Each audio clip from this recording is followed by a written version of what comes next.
Virgin Most Powerful Radio, sharing the gospel with clarity and charity.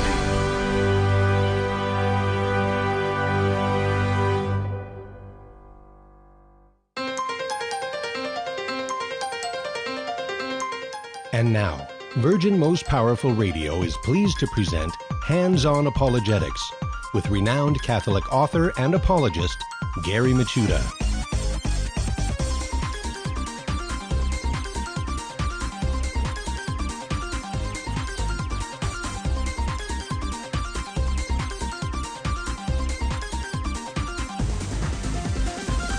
And hello, everybody. Welcome to Hands-On Apologetics. You have entered into Virgin Most Powerful's Apologetics Dojo. And I'm Gary Michuta, doing this thing that we call Hands-On Apologetics, where the rubber of catechesis meets the road of everyday life. And it's great to be with you today. It's always great to learn more about sharing, defending the faith. And, even though I've done lots and lots of episodes since we began this program, I'm always learning new things. And that's what I love about apologetics. You really don't, just when you think you know everything, somebody will come around with a different angle or some new information that you never really considered, and that'll just rock your whole world. And then now you have like extra tools that you never know if you're in a discussion with somebody or sharing your faith with somebody, that it could become in handy. And that brings me up to today's guest, who is Pat Flynn of the Pat Flynn Show, chroniclesofstrength.com. He's going to be coming on the other side of the break, and he's going to give us the moral argument for the existence of God. Now, this is one of those arguments that I've read, but I can't really say that I have all the, that I could use it very well. So I'm actually looking forward to sitting and listening to Pat kind of work through this argument and taking notes, I'm sure, along with everybody else out there. And by the way, I should give my shout-outs. Hello, everybody watching the live stream on Facebook and YouTube, and also everybody listening on Catholic radio stations around the world and the United States, and also you podcast people. Yes, can't forget you. Thank you, Beth, for the emoji explosion. Appreciate it. Yeah, so I got my note paper, I got my pencil, and I wanted to dig into this because, so many people are losing their faith, and they're getting hooked in these, YouTube podcast, atheistic YouTube podcast things, especially younger teenagers. They're surfing the web looking for something edgy, and then they'll hear something and they'll lose their faith in God and proclaim to their parents, I'm an atheist. Well, we got to be able to give some very good, solid reasons for the hope that's in us, and that includes sometimes going a little bit into the weeds and being able to give some philosophical proofs for the existence of God. So if you're one of those people that this is a weak area for, stay tuned, because Pat Flynn's going to give us a clinic on this particular route. There's many different ways to prove the existence of God, so he's going to highlight the moral argument for us. So I'm looking forward to it. God willing, you're looking forward to it. And as always on a show, we do critical thinking skills, help us sharpen our intellects and our critical thinking. When people give us bad arguments, we'll spot it. Today's Finding the Fallacy is the poisoning of the well. And also we meet an early church father today. And today's early church father is a tombstone. How about that? There's a great variety of early church fathers. It's an epitaph. And it's the epitaph of Abercius. I believe that's how it's pronounced. And, by the way, you are part of our program. So if you want to give us a call, maybe you have a question for Pat Flynn, give us a call at 888-526-2151. That's 888-526-2151. Or you can always send us your questions via email at questions@handsonapologetics.com. That's questions@handsonapologetics.com. That flies through the internet into the virtual dojo mailbox, where my mailbox is filling up. And by the way, I do respond to all the emails, even though not all of them make it on air. You will get a reply. So thank you for your patience for those who have sent emails in. Maybe we'll do an email program pretty soon. We got some great guests lined up. I think there might be a spot or two where we can have you as the guest. So keep those emails coming. Really appreciate it. All right, well, without further ado, why don't we jump to our Finding the Fallacy segment of the program. Today's Finding the Fallacy segment is poisoning of the well. Now, poisoning the well, I think, now this isn't gold, but I believe hearing that it was St. Henry Cardinal Newman who coined the phrase poisoning the well. Now, I could be wrong, but I believe it was Newman in a debate where he kind of charged his opponent with committing this fallacy. Now, be on guard, people. The poisoning the well, the definition of poisoning well is hard to do. It's not very apparent. But when you see it in action, it becomes very apparent. Okay, so here's the classic definition. Poisoning the well is a typical informal fallacy where irrelevant, adverse information about a target is preemptively presented to an audience with the intention of discrediting or ridiculing something that the target person is about to say.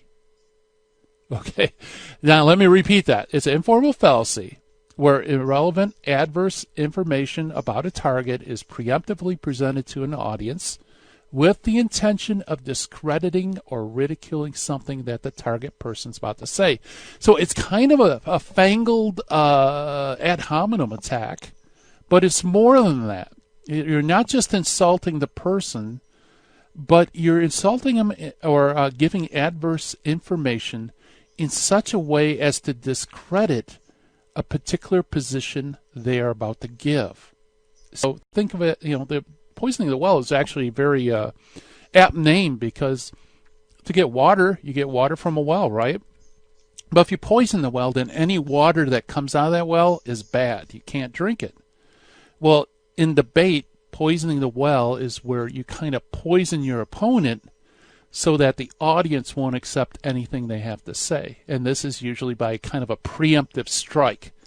Now, the classic example would be a debate between, let's say, an atheist and a priest, and the atheist says that Catholic priests are trained to lie whenever an objection is addressed against the faith.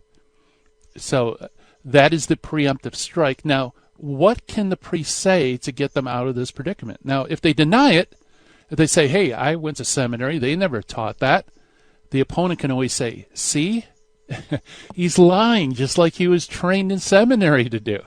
What would you expect a Catholic priest to do? So effectively, it's impossible for the priest to defend himself, because anything he says outside of agreeing with his opponent would ultimately discredit him. It's kind of like proving the opponent's point. And so therefore, he is the well that has been poisoned. And basically, how do you get out of it then? Well, the best way to get out of being poisoned at the well is to point out that the person has committed poisoning the well, namely that they committed this fallacy. And God willing, the audience will realize that.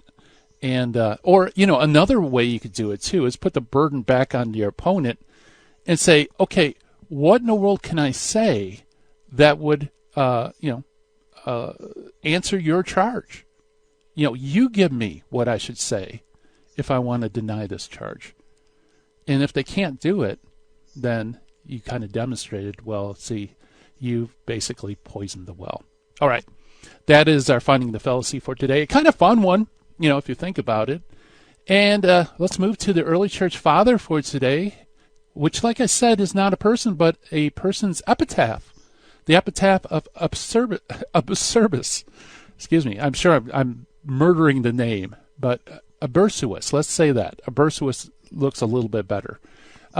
He composed his own epitaph. He was the bishop of Hierapolis in Phrygia. There's two fragments of the epitaph now in the Lateran Museum in Rome. It was discovered near Hierapolis in 1883 by the great Scottish archaeologist William Ramsay. The same archaeologist, excuse me, boy, I can't speak today, had discovered a year earlier an epitaph in a certain Alexander, in which the style was imitative of a service. And this epitaph, by the way, bore a date which converts to 216 AD. So with the aid of the Epitaph of Alexander and the 4th century biography of that name, Abercius, we're able to more or less reconstruct the complete text of the Epitaph, and with only about 20% of the text available through these two fragments. So, we got enough time. Why don't I actually read it? It's fairly short. And as you listen, folks, put on your Catholic ears, and you're going to hear lots of symbology that you can convert into Catholic doctrine. Okay. It says, the citizen of a prominent city, I erected this while I lived, that I might have a resting place for my body. Abercius is my name, a disciple of the chaste shepherd, who feeds his sheep on the mountains and in the fields, who has great eyes surveying everywhere, who taught me the faithful writings of life, who sent me to Rome to contemplate a kingdom. And behold, a queen in a golden robe and golden sandals. There I saw people who had a resplendent seal, and I saw the plain of Syria and all the cities of Nisbis. Beyond the Euphrates and everywhere I had associates, having Paul as a companion. Everywhere faith led the way, and everywhere set food before me, fish from the fountain, muddy and pure, which the chaste virgin taught, and gave this to my friends to eat always, having good wine, mixed wine with bread. Standing by, I, Abercius, ordered this to be inscribed. Truly, I am in my 72nd year. May everyone who is in accord with this and understands it pray for Abercius. And that is the Epitaph of Abercius. Coming up on the other side of the break, Pat Flynn and the moral argument for the existence of God. Stay tuned, everybody.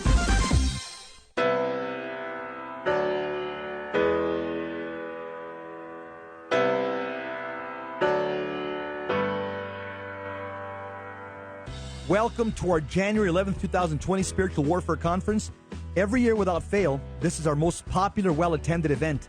This year's Spiritual Warfare Conference will host Adam Bly, a Catholic demonologist, and an auxiliary member of the International Association of Exorcists, along with Dr. Luis Sandoval, a psychiatrist who's part of the Healing, Deliverance, and Exorcism team for the Diocese of Orange. These two gentlemen bring tons of experience and expertise in the area of spiritual warfare. This is going to be a high-information Catholic seminar. I'll be there as well, sharing some riveting stories on the diabolical and liberation found through Jesus Christ from my best-selling book, The Devil in the City of Angels. Mark your calendars, come and join us, and meet other radio hosts from Jesus 911. Contrary to popular belief, spiritual warfare is not demon-centered, it's Christ-centered. Come join us and learn how to armor up and fight the good fight of faith. Catholics, wake up. Don't hit the snooze button. Join us at St. Christopher Catholic Church, 629 South Glendora Avenue, West Covina, California, on January 11, 2020. See you then. Strength and honor in Jesus' name. Psalm 119 says, "Your word is a lamp for my feet and a light to my path." According to St. John Paul II, being a Christian means saying yes to Jesus Christ. It consists in surrendering to the Word of God and relying on it, but also endeavoring to know better and better the profound meaning of this Word. May God grant that we always rely on His Word, read it often, and put it into practice.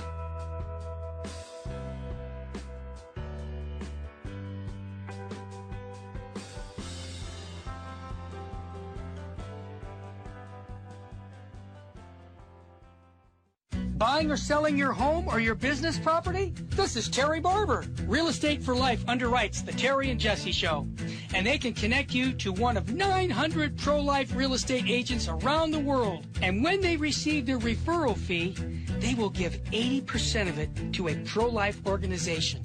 Wow, that's 80%. realestateforlife.org, 877-LIFE, US 1. Now, back to Hands-On Apologetics with Gary Machuda. If you'd like to join the conversation, call 888-526-2151. Here's Gary. And welcome back, everybody. Well, the existence of God, that is one area of apologetics that I think is probably most foreign to Catholics. A lot of us, even though you may have grown up in Catholic family, gone to Catholic grade school, Catholic high school, maybe even Catholic college, we don't really get a lot of good, solid Catholic philosophy. So when it comes to arguments for the existence of God, sometimes we kind of fall a little flat unless you have that background. And so there's many different ways in which you could demonstrate God's existence. And today we're going to talk about one way that actually I'm pretty weak on. So I'm looking forward to learning more about it. It's the moral argument for the existence of God. And to help us do it, we have Master Apologist Pat Flynn coming on the show. The Pat Flynn Show covers everything from fitness to mental health to business and writing to philosophy and theology. He's a best-selling author, philosopher, fitness coach, musician, and entrepreneur. And he expounds upon his theory of generalism, a theory applicable to each and every one of us. And you can check out all of the great stuff that he puts out at chroniclesofstrength.com. It's all one word, chroniclesofstrength.com. And Pat Flynn, welcome to Hands On Apologetics. Gary, it's good to be back. Always a pleasure to chat with you, and thanks again for having me on. Yeah, this is kind of familiar ground for you because you're no stranger to the gym, both in terms of workouts and also in terms of intellectual workouts. Yeah, well, I think obviously I'll probably just be preaching to the choir here, but I think it's just as important to exercise the muscle of the mind, if not, as it is to exercise the muscle of the body. And that's a great Catholic thing, right? Like we are ensouled bodies. God gave us all these different gifts, all these ways to express ourselves, all these ways to develop and grow in virtue and charity. So certainly fitness has a component. We should respect and honor and take care of the gift of our body that God gave us. But we should also discern truth. I mean, that's the teleological bent of the mind. We should come to want to know and better understand God, our creator, why he created us, and how best to have a relationship with him. So to me, this is just another great example of the profound Catholic both and. We don't have to pick or choose here. We can enjoy it at all. Yeah, absolutely. And with your background too, I know we might have some new listeners, but with your background, I mean, you really plumbed the depths in terms of, looking at things from the atheistic point of view. Why don't you tell us a little bit about that? Sure. So I'll condense it as much as I can. I was baptized Catholic and grew up in a pretty nominally Catholic family.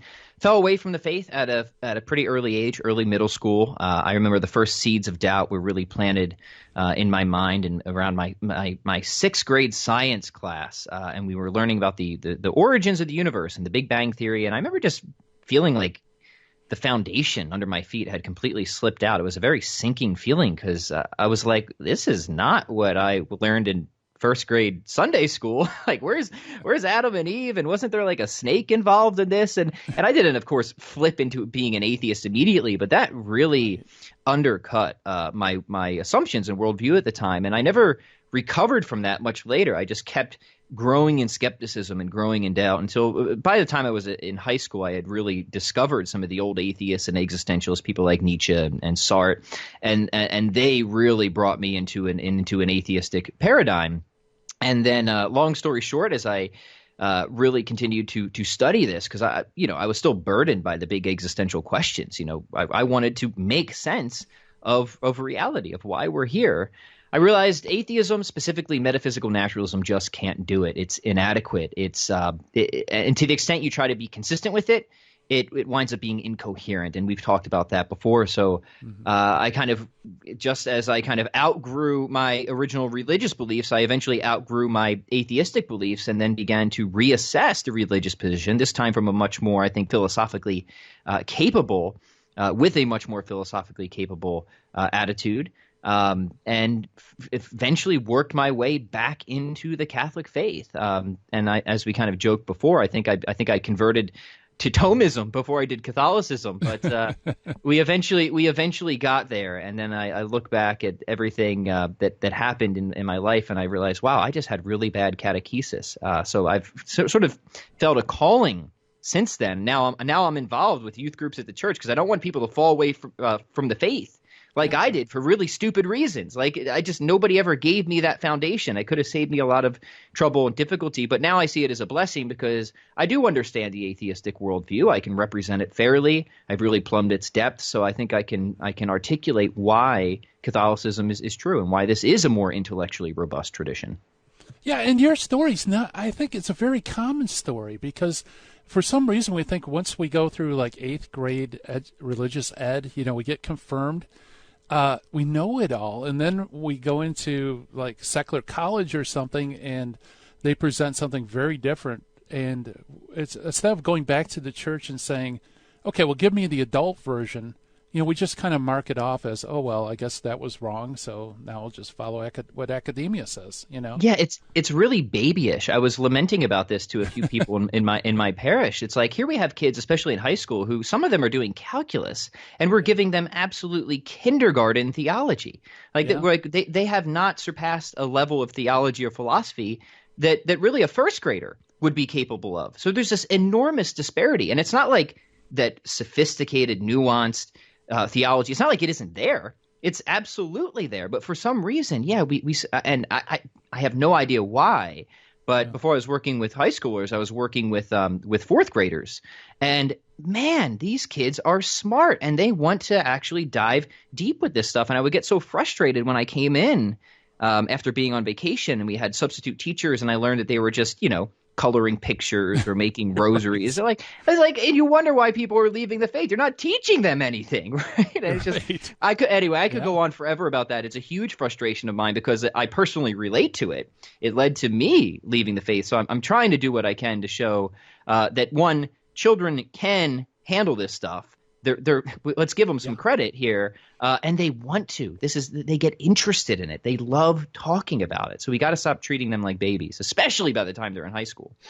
Yeah, that squares perfectly with my online classes. I teach apologetics for middle school, high school age kids, and I give them the stuff I give adults. I don't baby it down, and they love it. They love the challenge. They want more. And so you're absolutely right. They're primed and ready to go. It's just we got to start challenging them. We got to give them this, more sophisticated, more detailed catechesis than they're receiving. But So that kind of brings us. So all the listeners, keep that in mind because if you feel challenged on the next part of the program, that's good. Listen to it a couple of times.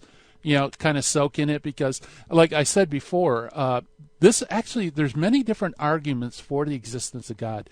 But this particular argument that we're going to talk about today, the moral argument, I've run across it, but I never really dove into it. So I'm looking forward to it.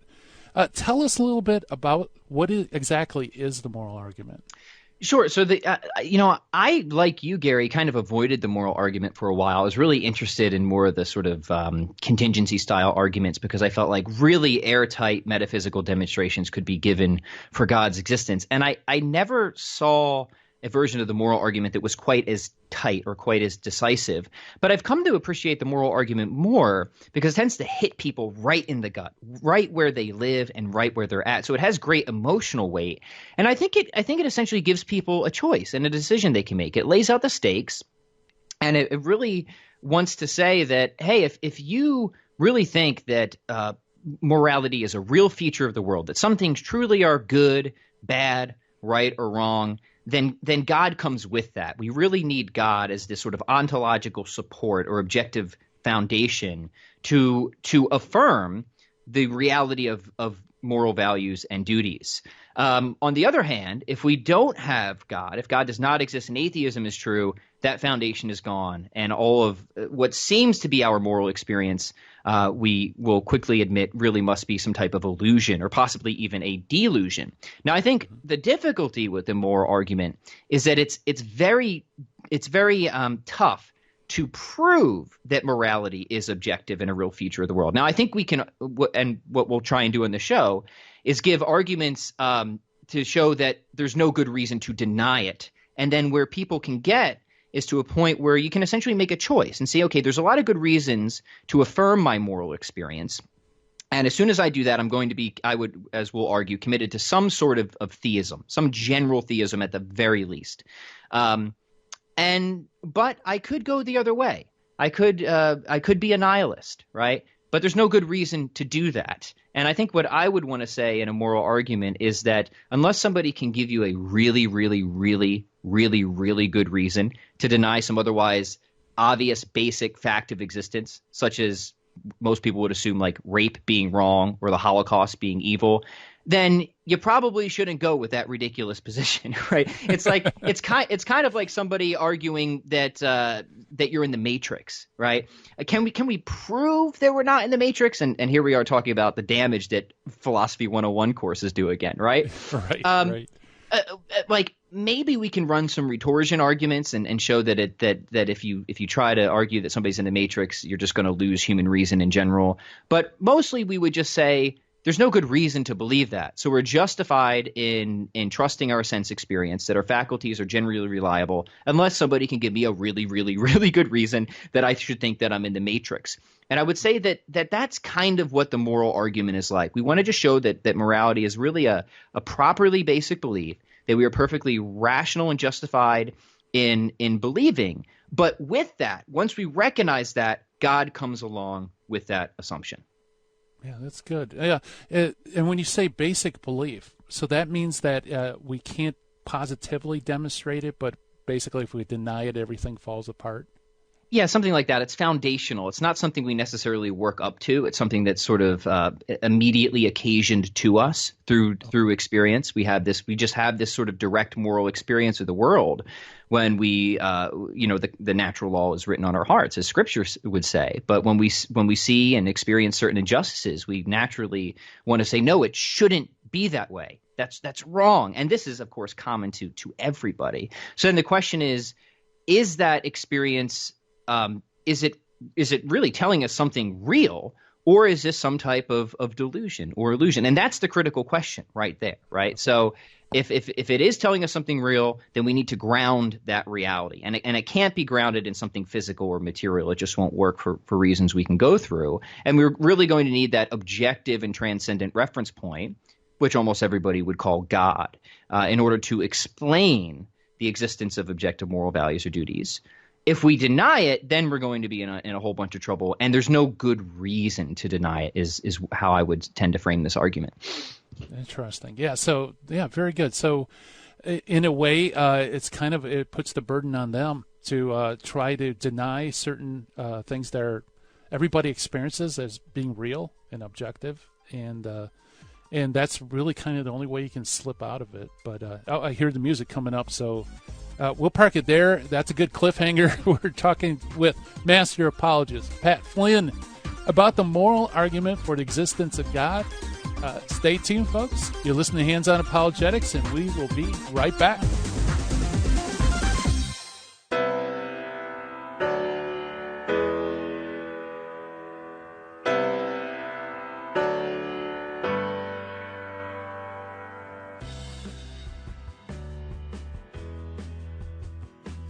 We got Ernesto from Long Beach. I just wanted to comment, and I just wanted to thank you guys. And I kind of wanted to encourage people that are listening, maybe that are not donating, because honestly, I got to be honest. I used to think you guys were a little too over the top. Yeah.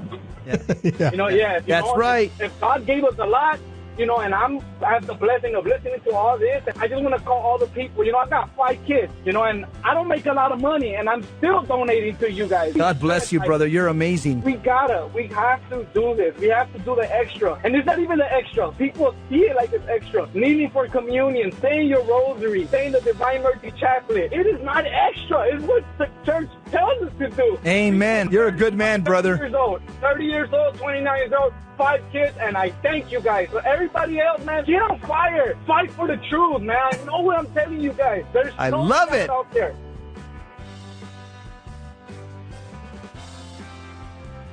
This is Terry Barber. I want to thank you for supporting Virgin Most Powerful Radio. And here's an easy way to support us by going to smile.amazon.com and type in Catholic Resource Center or Virgin Most Powerful Radio. And when you log in your Amazon account and you purchase products, a portion of it will go right back in supporting Virgin Most Powerful Radio. And it doesn't cost you a dime.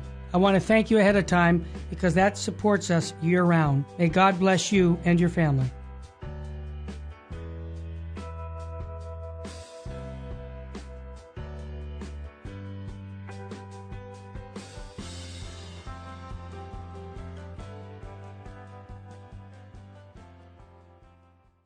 Buying or selling your home or your business property? This is Terry Barber. Real Estate for Life underwrites the Terry and Jesse Show.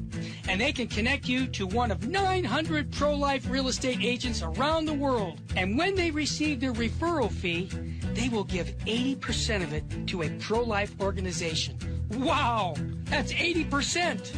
realestateforlife.org, 877-LIFE-US1. This is Jesse Romero.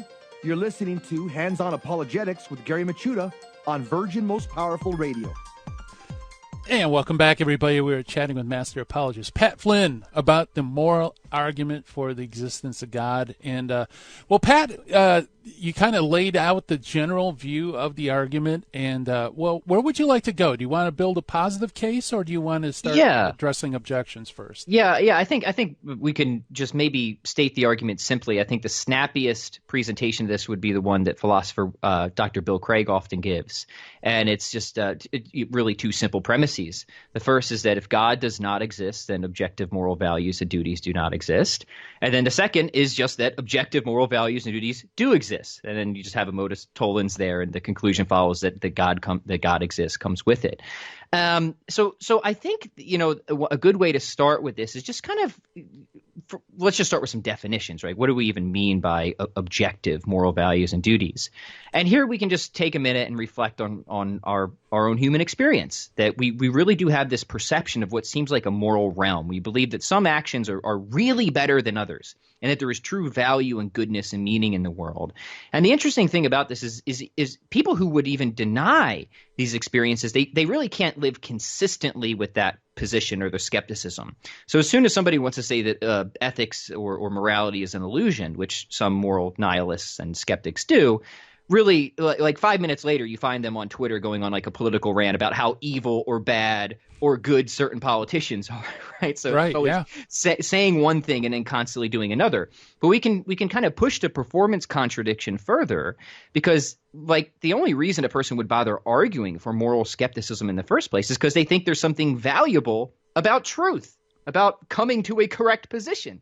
So even just the hunt for truth pertaining to morality, it really kind of assumes that there really are some things that are objectively valuable, that are meaningful and worthwhile in and of themselves. So there's this kind of interesting thing where we have this immediate experience of a moral realm that seems objective. And by that we mean that it's really and already out there. It doesn't depend on our opinions. It doesn't depend on consensus. So we might say that, it is objectively true that 2 + 2 = 4. And it wouldn't matter if an entire country said otherwise. They would just be wrong. Right? And so versus something being an entirely subjective preference might be, say, me. I know last time we talked a lot about the virtues of Arby's Big Montanas, right? That's right. Yeah. So I might say to you, Gary, I really prefer an Arby's Big Montana to a Whopper, but I don't think outside of trying to be sarcastic, anyone would say that it's objectively true that a Big Montana is better than a Whopper. Right. So then the question is like, what category does morality fall into? Is the wrongness of rape something that is necessarily true in the sense that like 2 + 2 = 4 is true? Or is that really just a preference or a distaste that people have, like Whoppers versus Big Macs, or maybe somebody thinks all fast food is disgusting, which wouldn't be an unhealthy position to hold. Right. So, I think it's worth, again, just kind of reflecting on moral experience and realizing that our basic assumption, our basic belief is that no, morality is a real feature of the world, and that some things really, at least some things really are truly wrong.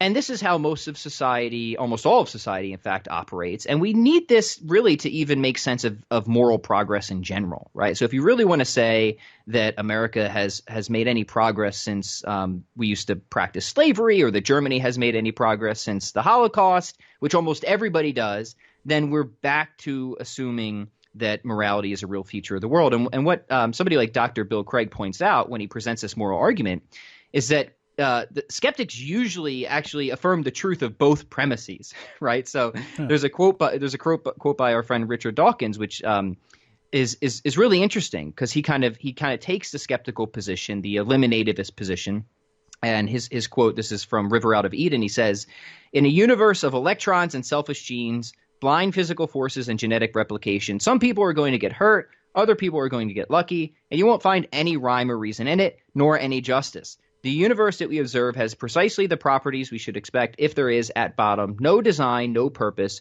no evil, no good, nothing but pitiless indifference. So in his kind of scientismic attitude, of course, science doesn't determine the matter one way or another, but in his sort of assumption of scientism, meaning since we can't see moral values or duties through a microscope, we can't detect them in a lab, they must not exist. He really is kind of advocating for a position of nihilism here. There is no such thing as good. There is no such thing as evil.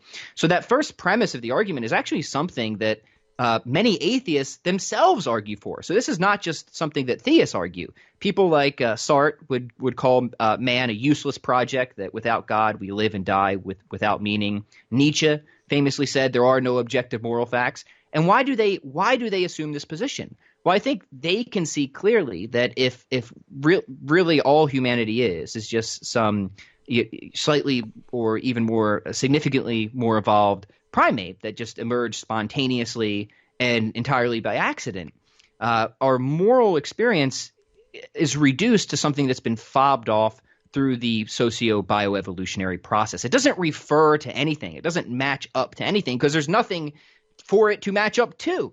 Yeah. Whereas in the religious perspective, if we have God as that perfect foundation, the plenitude and fullness of being itself, who has no defects, who is essentially all good, all loving, all just, well, then we have that objective reference point where we can then make sense of our moral experience and language. And C.S. Lewis kind of points this out in a simple analogy in I think it's in Mere Christianity, where he says we need to have some idea of a straight line before we can start to call something crooked. So where do we get these ideas of perfect justice and perfect love? We don't see this anywhere in the material, limited, finite universe. So where is this coming from? And he kind of probes the question from that. But getting back to Dawkins is that, he'll write this one minute, but then he's a classic example of the next minute he's back on Twitter making all kinds of moral condemnations of people. So which one is it, right? It's this constant performance contradiction that we find people in. So on one hand, he wants to deny the existence of objective morality because he sees that in a world without God, this kind of just is what falls out. We have no way to ground this. We have no way to make sense of this. Everything is sort of not explained, but explained away by unguided evolution. But then once he's back on his social media accounts, suddenly he believes that some things are truly wrong. Like, for example, he believes that it's wrong to indoctrinate your children in religion. So which one is it? Right? You got to take your pick here. And some, but very few, really try to I don't think it can be done. I don't think you can live consistently in that worldview because no matter what, there's going to be some type of moral assumption being smuggled in or moral behavior somewhere. And this is the point I was trying to make earlier, while we maybe can't show that there's a strict logical contradiction, there's a constant performance contradiction for people who want to deny the objectivity of moral values and duties in the world. Yeah, that's a really good point because in my imagination, I think a perfectly consistent atheist would basically curl up in a fetal position in a corner of a room somewhere and suck their thumb till they die. Because, if you deny objective reality or objective moral reality and so on, you can't function because things just are what they are. So you have, I guess you could interact, but that interaction is just, the outcome of predetermined genetic coding, that has really no moral value whatsoever any more than the people you disagree with. Yeah, that's right, and that's why a number of ethicists, the ones that I think are correct, will say you really kind of need three things for the ethical project. You need the existence of God. You need that foundation for objective moral values and duties. And we can talk about that more as we go along. But you also need two other things. Certain ethicists would argue. I think they're right on this. You need human free will, right? If we don't have autonomy, if we don't have agency, then how can we be held morally responsible, or how can we be morally culpable, right? So we need free will, which again, within an atheistic deterministic paradigm, you don't have that either. And then the third one, which is more controversial, but I think it's correct, is you need the immortality of the soul. in order to have any really just recompense for your moral actions in this life, we need a life hereafter, right? We need a way to square accounts, to repay injustices, and so on and so forth. So the existence of God, free will, and the immortality of the soul, and you lose all of those with atheism, right? Yeah, that's interesting. So along with morality being an objective feature of reality, there has to be a corresponding enforcement of morality, either retribution or reward, in order for it to make sense. Yeah, I would argue, and we probably should have made an earlier distinction. We say moral values. We're talking about some things being good and other things being bad. But then there's also moral obligations that we feel we have scruples that we should do. We should seek the good and we should avoid evil. So we have to be able to explain both of these. And certainly, with the existence of God, we can use him as the objective reference point for value, because he just is that supremely valuable, perfect active existence itself. But then also now we can make sense of moral duties and obligations, because it's really, really hard to make sense of a moral law without a moral law giver. But I think what might be helpful here, Gary, if you're up for it, is maybe we can look at some of the objections. Why would people deny the existence of objective moral values and duties, and maybe work through some of this and see that these objections really aren't good, and that we don't have any good reason to deny this basic fact of experience? Okay. Yeah. Well, we're coming up on our next break, so we have about a minute and a half. Maybe you can kind of give a general introduction, and then we'll get into details. Sure. So one of the first, and maybe we can even get one right out of the way, because I think it's a really weak objection, is evolution. Okay. People think that evolution explains our moral experience of how we came to know of or believe in good or bad or right or wrong. And really all that needs to be said about this is evolution by itself, evolutionary biology by itself, does not and cannot tell you whether what we have evolved to believe is something that we are discovering or inventing. And that is really, to decide that one way or another is a philosophical question, because you could just as well believe that God, and I want to make it very clear, this is not an argument against evolution. You do not have to deny evolution. You can full on believe that evolution is true, but that through the evolutionary process, which God providentially guided, we came to detect certain moral truths, just as we believe that through evolution we have come to detect other real features of the world, such as this computer in front of me or mathematical truths.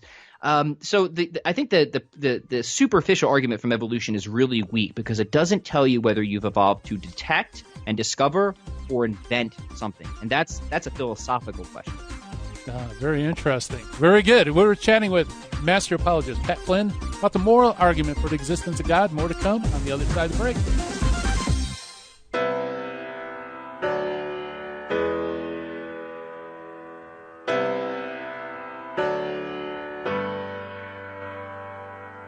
This is Matthew Arnold for Virgin Most Powerful Radio. This March, VMPR, in association with the Catholic Resource Center, will be hosting a special conference for the Adoramus Society. Adoramus at the Triduum, a conference on the spirituality of the Triduum liturgies, featuring speakers Father Joseph Fessio, Dr. Anthony Lillis, and Christopher Carstens, addressing such topics as developing a liturgical spirituality, the spirituality of Holy Thursday, the spirituality of Good Friday, and the spirituality of the Paschal Vigil and Easter season. It all takes place March 14, 2020, at the historic Sacred Heart Chapel at 381 West Center Street, Covina, California, 91723. You can register online at vmpr.org or call now at 877-526-2151 to reserve your seat today for Adoramus at the Triduum. Leviticus 11:44 says, "Consecrate yourselves and be holy, because I am holy." St. Vincent Pallotti said, "You must be holy in the way God asks you to be holy." God does not ask you to be a Trappist monk or a hermit. He wants you to sanctify the world and your everyday life. May God show us the path to holiness and help us to follow it all the days of our life.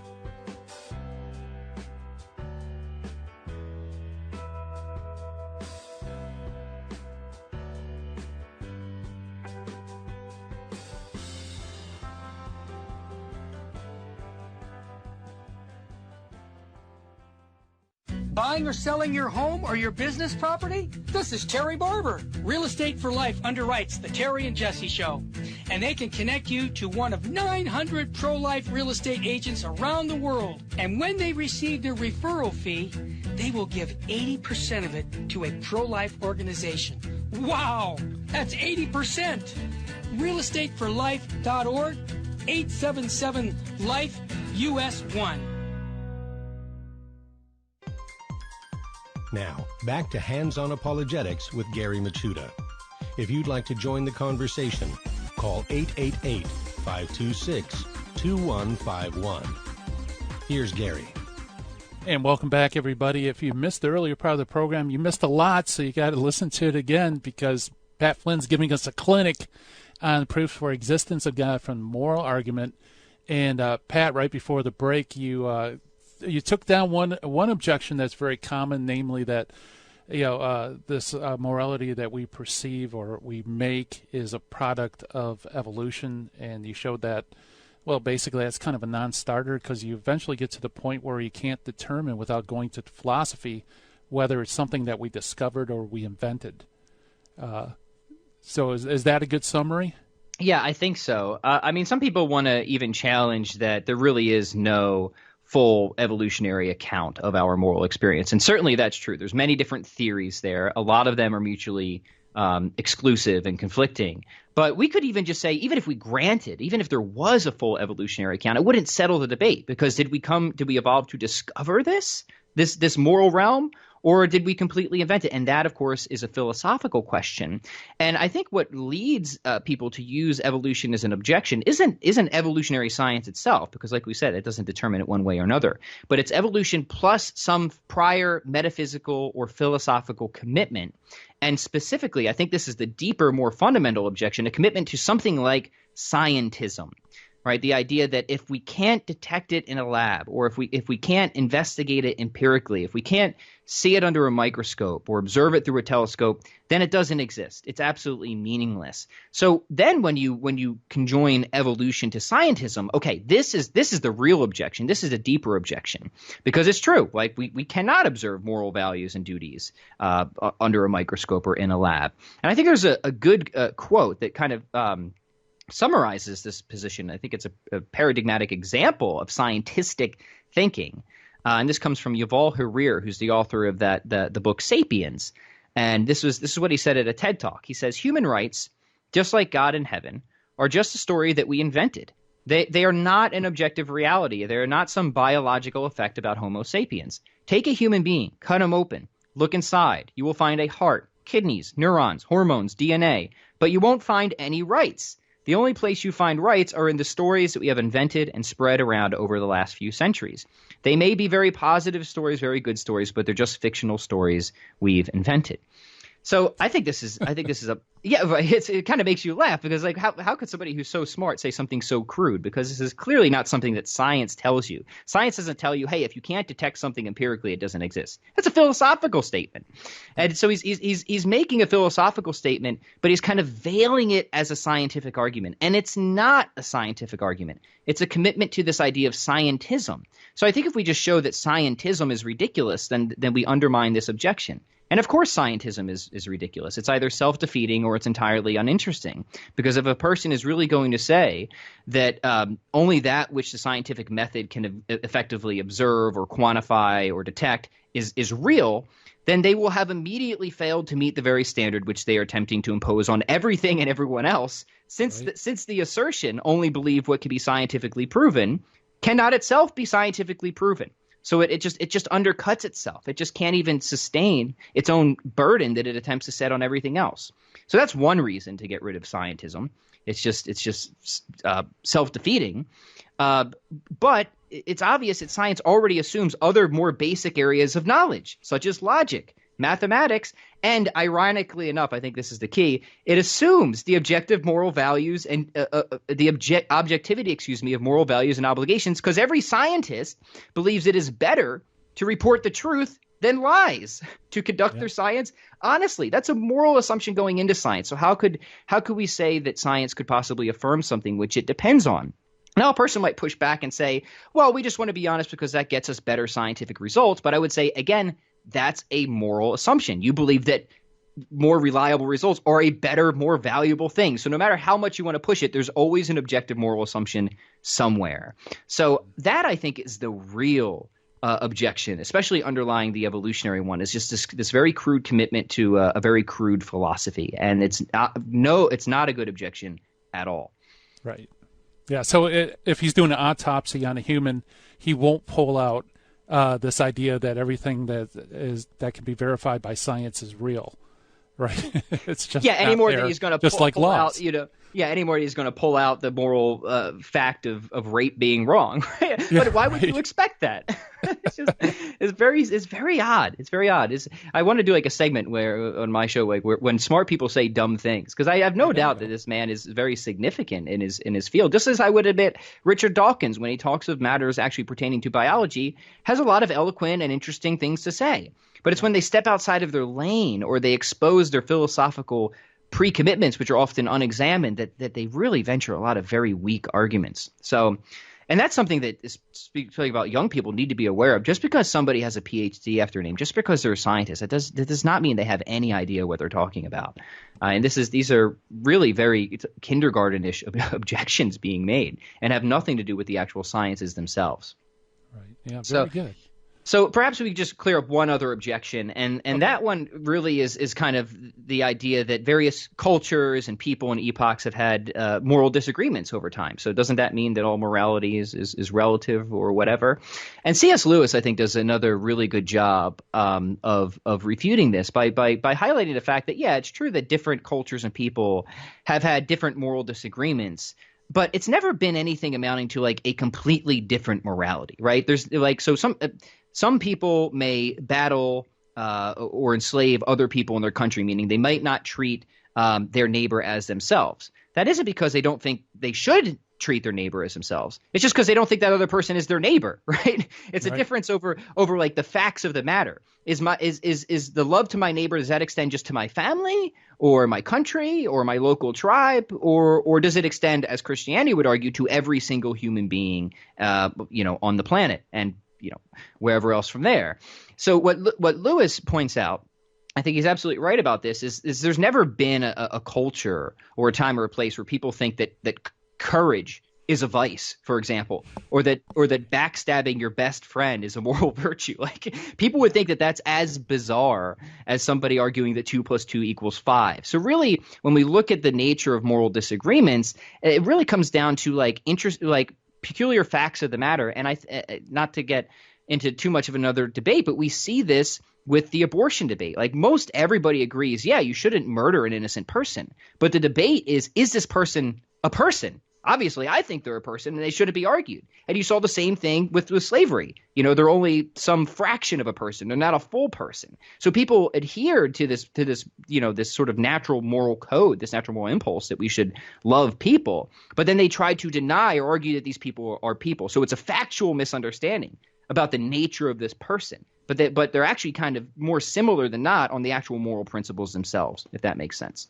Yeah, no, perfect sense. Yeah, so it's more the application of these moral principles rather than, whether or not the moral principles exist.